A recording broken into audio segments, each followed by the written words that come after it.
Hello, listener. My name is Beulah Caston, and the title of my story is The Syrmis Family and Their Lasting Legacy. I have 5 stories to tell. Those of my father, his brothers, and 2 cousins who were all in cafes and hotels in the 1920s through to the 1950s. These are only some recollections from childhood. My father, Nicholas Syrmis, had a cafe and milk bar opposite the railway station in Townsville, called at first the Railway Cafe and later changed the name to the Broadway after his experiences in New York prior to coming to Australia. The most popular dish requested by customers was steak and the works, grilled rump steak with chips, eggs and salad. The milkshakes and malted milks were served to the brim in large metal canisters. Fresh milk arrived daily from a nearby dairy farm. Inspectors regularly visited the cafe to ensure no Aboriginals were in the main dining area when American soldiers were having their meals. Dad ushered all the Aboriginals to the back of the cafe, where he had specially created a lounge area for them. They were never turned away. It was the time of World War II, and Americans had decided to enter the war. Townsville became a base for them, and Ayr, a nearby country town, caught the overflow of troops. My cousin Esther remembers her dad, Pericles Syrmis, owning a cafe in Ayr for over 20 years called the Delta Cafe, where the American troops would order steak and eggs, milkshakes with eggs beaten together with the milk.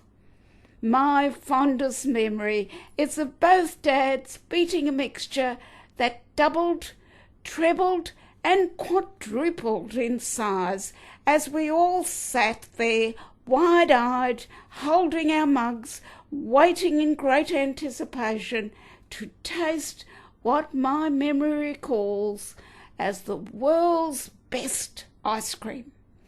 Uncle Pericles ran the cafe during the Depression years, feeding people who had no money to pay him and lending people money knowing they would never repay him back.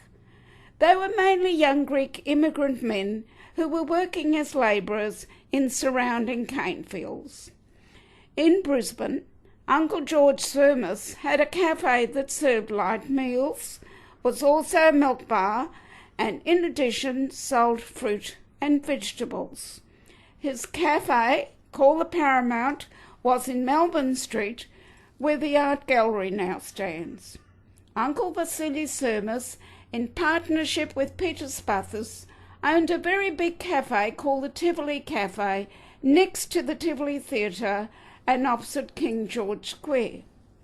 Finally, Uncle Demosthenes Syrmis was a well-known citizen in the Ingham Tully districts and is remembered for his contribution to the local community.